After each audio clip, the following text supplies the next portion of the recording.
Hello बच्चों, कैसे हो आप लोग। आज एक नई वीडियो के साथ आपके सामने फिर से हाजिर हो गए हैं। हरियाणा स्टाफ सिलेक्शन कमीशन में आए हुए प्रीवियस क्वेश्चन आपके सामने लेकर आए। और जैसा कि पिछले वीडियो में आपने देखा होगा, तो ये जो टॉपिक है, आज का जो टॉपिक रहेगा, आज के जो क्वेश्चन रहेंगे वो भी बहुत ज़्यादा इम्पोर्टेंट है। चलो शुरू करते हैं।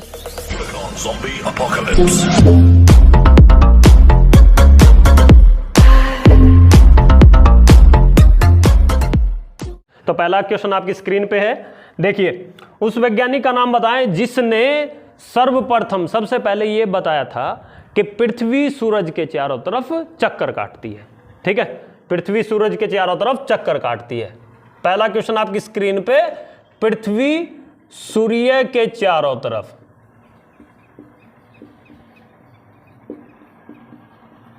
चक्कर काटती है, ये किसने बताया पहली बार।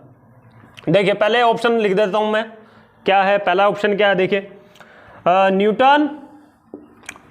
दूसरा ऑप्शन है गैलीलियो।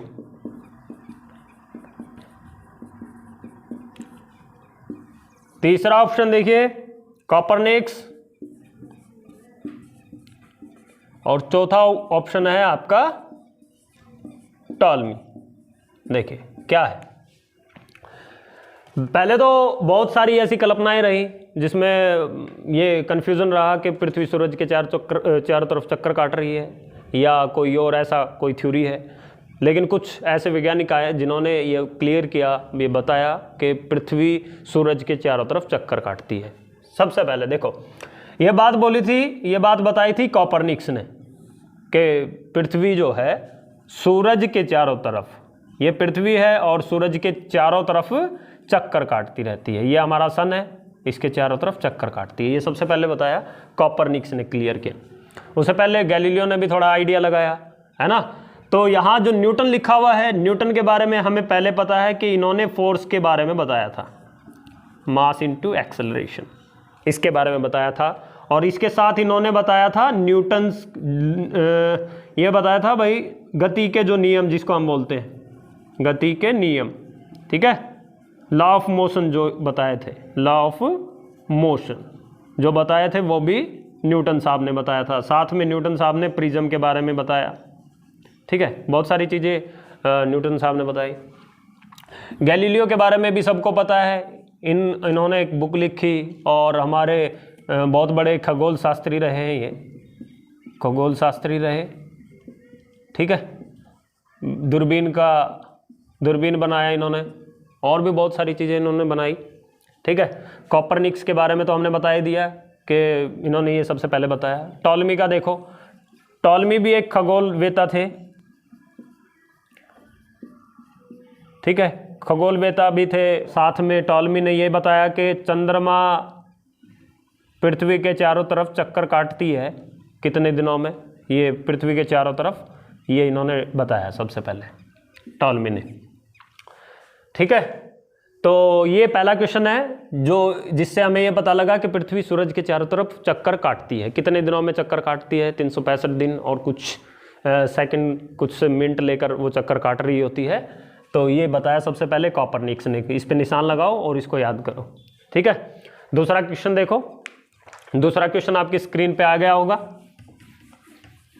देखो, ये प्रीवियस पेपर जो आपके हरियाणा में हुए हैं उनमें आए हुए क्वेश्चंस हैं और बहुत इंपॉर्टेंट हो सकता है कि रिपीट हो जाएं दोबारा से। तो दूसरा क्वेश्चन देखो, क्वेश्चन नंबर 2। देखिए, एक पिंड जल में 4 डिग्री सेल्सियस पर तैरता है। यदि इसका टेम्परेचर 100 डिग्री सेल्सियस कर दिया जाए तो पिंड पर क्या प्रभाव पड़ेगा? कोई वस्तु, कोई पिंड, कोई वस्तु लगाओ, कोई पिंड लगाओ। ये इसका टेम्परेचर जो है, तापमान जो है, ये इस पिंड को 4 डिग्री टेम्परेचर पर रखा गया है और इस 4 डिग्री टेम्परेचर के ऊपर इसको तैरता हुआ बताया गया। बाद में उसका टेम्परेचर जो है 100 डिग्री कर दिया गया। जिस लिक्विड में ये तैर रहा था उसका टेम्परेचर बाद में 100 डिग्री कर दिया गया। अब इसके ऊपर क्या प्रभाव पड़ेगा? तो ऑप्शन आप देखेंगे अपनी स्क्रीन पे।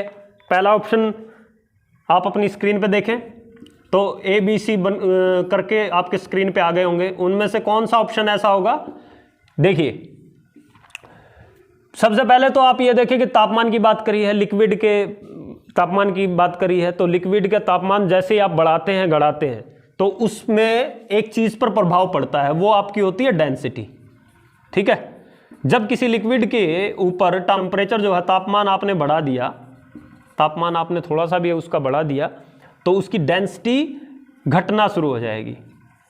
और जैसे ही डेंसिटी घटती है किसी की, उसमें जो भी तैर रहा हो, कोई भी जो भी आइटम उसके अंदर तैर रहा होता है, फिर वो उसके डूबने के चांसेस बढ़ जाते हैं। तो इसमें क्या होगा, जो वस्तु थी, जो पिंड था, 4 डिग्री के बाद जब टेम्परेचर उस लिक्विड का बढ़ा दिया गया, 100 डिग्री कर दिया गया, तो उसकी डेंसिटी क्या हो गई है? कम हो गई है। डेंसिटी क्या हो गई है? कम हो गई है। इसका मतलब ये हुआ, डेंसिटी से क्या मतलब है? डेंसिटी का फार्मूला होता है mass by time, mass by volume, mass by volume. इसका मतलब 1 क्यूबिक वॉल्यूम के अंदर कितना मास किसी भी चीज का होता है, उसको उसका डेंसिटी बोला जाता है। अगर टेम्परेचर बढ़ा दिया तो इसका जो लिक्विड का फॉर्म है थोड़ा सा चेंज हो जाएगा, जिसकी वजह से उसकी डेंसिटी घट जाएगी। अब डेंसिटी घटेगी तो उसके अंदर जो भी चीज़ रखी होती है वो पार्शियली थोड़ी सी और डूब जाएगी, तो वो कहेंगे थोड़ी और डूब जाएगी। ठीक है, डूब जाएगी। ठीक है, ऑप्शन में देख लेना, कहीं भी डूब रही होगी वो चीज़ तो आपको आइडिया लग जाएगा। इसका मतलब ये होगा कि टेम्परेचर बढ़ने से डेंसिटी का घटना थोड़ा सा पॉसिबल हो जाता है। ठीक है, इस प्रकार से आप कर सकते हैं। क्वेश्चन नंबर 3 आपकी स्क्रीन पे देखिए, कैसा क्वेश्चन है, साथ साथ उतारते जाइए। देखिए, चंद्रमा के प्रकाश को धरती पर पहुंचने में कितना समय लगता है? चंद्रमा के प्रकाश को धरती पर पहुंचने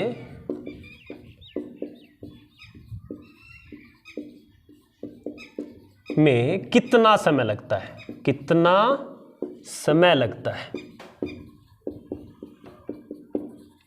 देखिए ऑप्शन, देखिए ऑप्शन आपको दे रखे होंगे।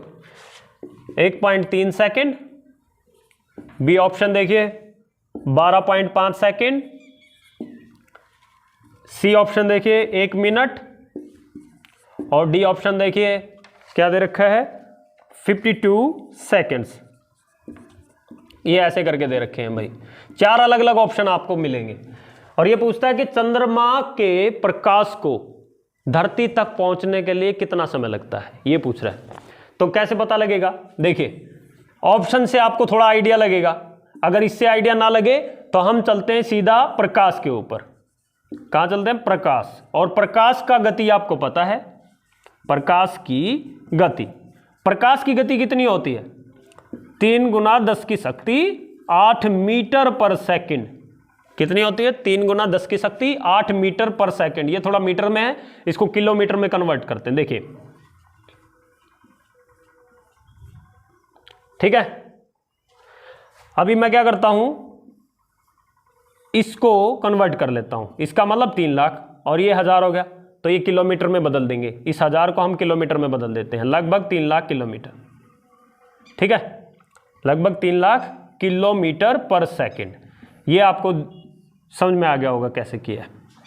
तो 1 सेकंड में लगभग 3 लाख किलोमीटर प्रकाश की गति, प्रकाश की जो किरणें पहुंचती है हमारे तक पहुंचती है। लेकिन आपको ये पता होगा कि ये हमारी अर्थ है, ये क्या है? हमारी अर्थ है। और अर्थ के चारों तरफ जो आपका मून है वो चक्कर काट रहा है। ये मून है आपका चंद्रमा, लेकिन इनके बीच की जो दूरी है ना, ये जो दूरी है ये है 3,84,000 किलोमीटर। 3,84,000 किलोमीटर। तो यहां से आपको एक आइडिया लगेगा। देखिए ये मून है और ये अर्थ, इसके बीच में कितनी डिस्टेंस है? 3,84,000 किलोमीटर। और हमारी जो लाइट है वो चलती है 1 सेकंड में 3 लाख किलोमीटर। तो आइडिया लग गया होगा, 1 सेकंड तो वैसे ही ले रही है। देखो 3 लाख है, 3 लाख इसके अंदर है, 1 सेकंड ले रही है ना, बाकी रह गया 84,000 किलोमीटर। इसमें कितना ले लेगी ज़्यादा से ज़्यादा? 1 सेकंड का लगभग तीसरा हिस्सा, 1 सेकंड का तीसरा हिस्सा, लगभग 1.3 अप्रॉक्सीमेट इतना समय लेती है। देखो इतना टाइम लेगी।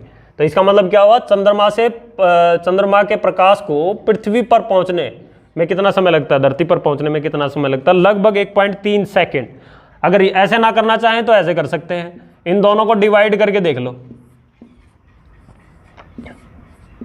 ठीक है। ये आप काटेंगे तो ये आपको पता है ये कितने पे कट जाएगा, अप्रॉक्सीमेट 3,84,000 है, और इसको काटेंगे तो 1 पॉइंट समथिंग आ जाएगा, 28 अप्रॉक्सीमेट। इसको लिख सकते हैं 1.3 सेकेंड अप्रॉक्सीमेट, ऐसा कर सकते हैं।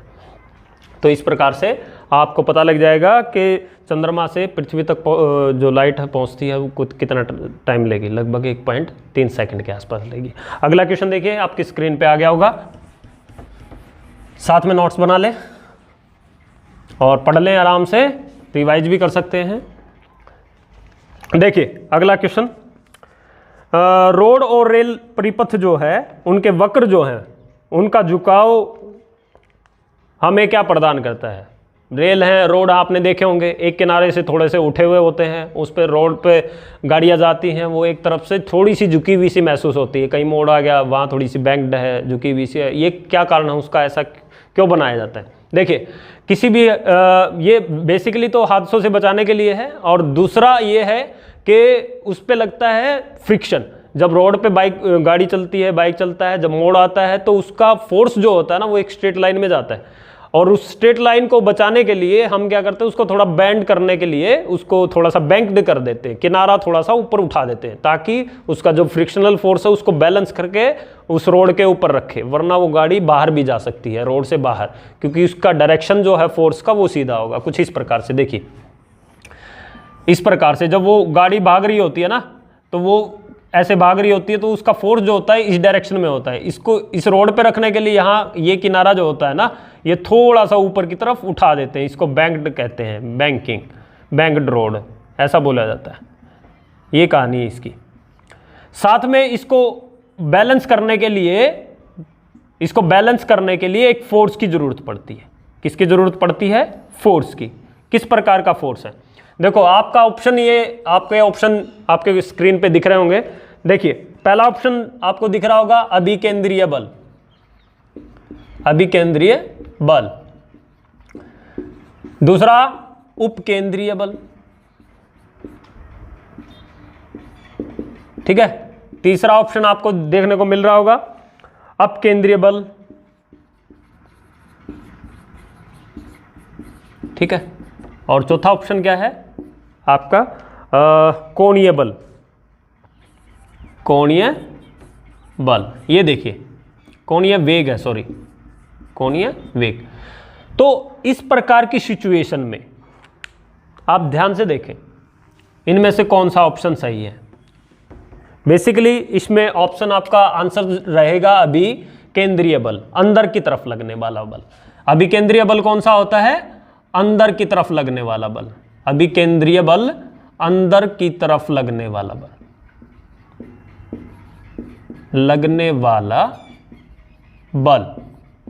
क्या है ये बल, अंदर की तरफ कैसे लग रहा है, देखो जब भी कोई चीज किसी सर्कुलर पाथ में, सर्कुलर पाथ है ये, और सर्कुलर पाथ में वो किसी गति v गति से भाग रही है, गतिमान है, क्या है, गतिमान, v गति से भाग रही है, गतिमान है, और इसका रास्ता जो है वो सर्कुलर है।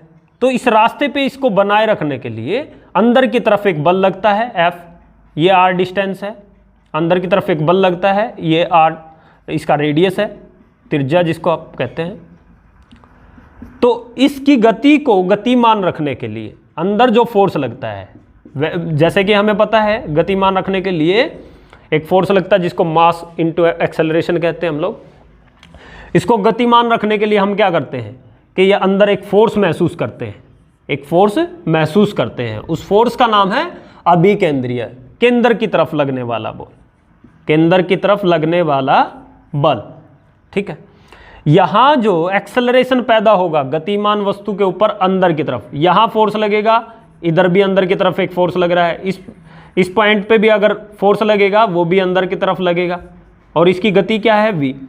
इस गति को अंदर की तरफ ही बनाए रखने के लिए एक बल लग रहा है, उसका नाम है अभिकेंद्रीय बल, और उसकी एक्सेलरेशन जो होती है वो होती है v² बाई r, जितना ये रेडियस होगा वो v²/r। तो यहाँ पर जो फोर्स है वो फोर्स की वैल्यू क्या आ जाएगी, मास इंटू एक्सेलरेशन। एक्सेलरेशन की जगह पे क्या लिख देंगे, v²/r। तो इसको कहते हैं अभिकेंद्रीय बल, अंग्रेजी में इसको कहते हैं सेंट्रीपिटल फोर्स। क्या कहते हैं, सेंट्रीपिटल फोर्स। ये बहुत ज़रूरी फोर्स है, किसी भी वस्तु को, गतिमान वस्तु को एक सर्कुलर पाथ में बनाए रखने के लिए बहुत ज़रूरी फोर्स है, इसको सेंट्रीपिटल फोर्स कहते हैं। ठीक है, साथ में क्या है, इसमें एक ऑप्शन और आपको दिख रहा होगा जिसको कहते हैं अपकेंद्रीय। ये बाहर की तरफ लगने वाला, बाहर की तरफ लगने वाला बल है, बाहर की तरफ लगने वाला बल होता है भाई। ठीक है, देखिए अब बाहर की तरफ लगने का मतलब क्या है, बाहर की तरफ कैसे लगता है, देखिए एग्जाम्पल इसके देखेंगे। एग्जाम्पल में आप इसका एग्जाम्पल क्या देख सकते हैं अभिकेंद्रीय बल का। देखो जैसे आपने देखा वॉशिंग मशीन, वॉशिंग मशीन देखी होगी, वॉशिंग मशीन में कपड़े कैसे धुलते हैं, वॉशिंग मशीन देखिए आप, सबके घरों में होता है वॉशिंग मशीन, और कपड़े किस प्रकार से धुल जाते हैं।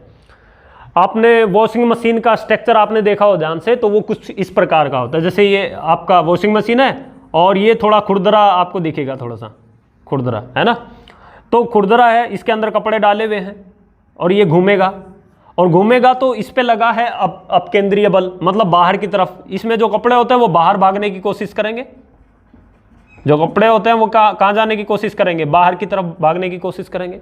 लेकिन बाहर का सरफेस क्या है, थोड़ा सा खुरदरा है, तो ये खुरदरा सरफेस है और इसके ऊपर बाहर ये भागने की कोशिश करते हैं और घुमाता भी है साथ में, तो ये पूरे सरफेस के ऊपर ऐसे रगड़ खाते रहते हैं, जिसके तरीके से ये सारे कपड़े क्या हो जाते हैं, इसमें ये धुल जाते हैं, इनका मैल निकल जाता है। कारण क्या है, ये बाहर की तरफ फ्रिक्शन लगता है, इसके ऊपर घर्षण लगता है ना, इसकी वजह से, इसके सरफेस की वजह से, सरफेस की वजह से क्या लगता है, घर्षण लगता है। इस वजह से ये हमारे लिए हेल्पफुल है, अपकेंद्रीय बल बहुत ज़्यादा ज़रूरी है हमारे लिए। दूसरा इसका एग्जाम्पल आप ले सकते हैं, जैसे दूध से, दूध हमारा, दूध से आप मक्खन निकालते हैं, मक्खन निकालते हैं, मक्खन निकालने का भी यही तरीका है, अपकेंद्रीय बल। आप जो भी तरीका अपनाते हैं उससे मक्खन बाहर आ जाता है, तो वो तरीका भी किसकी वजह से हुआ, अपकेंद्रीय बल की वजह से। तो ये है अपकेंद्रीय बल जो बाहर की तरफ लगता है, और एक होता है अभिकेंद्रीय जो अंदर की तरफ लगता है। साथ में देखें एक कोणीय वेग है, देखिए ये कोणीय वेग क्या होता है,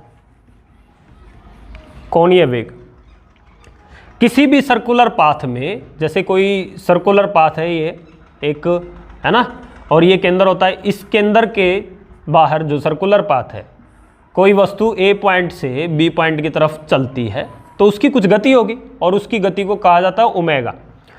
ये ओमेगा यहाँ ये लेंथ कवर करके यहाँ तक पहुँचती है और कुछ थीटा बनाती है, थीटा एंगुलर डिस्प्लेसमेंट के नाम से इसको बोला जाता है, कोणीय दूरी जिसको हम कह सकते हैं, कोणीय दूरी, एंगुलर डिस्प्लेसमेंट है ये हमारा, कोणीय विस्थापन कह सकते हैं, कोणीय विस्थापन, कोणीय विस्थापन कह सकते हैं। तो इसकी कुछ गति है वो है ओमेगा, और कुछ डिस्टेंस ट्रेवल करके जाएगा ये एक पॉइंट से दूसरे पॉइंट, लेकिन ये कोणीय भाग बनाते हुए सर्कुलर पाथ पर जाता है।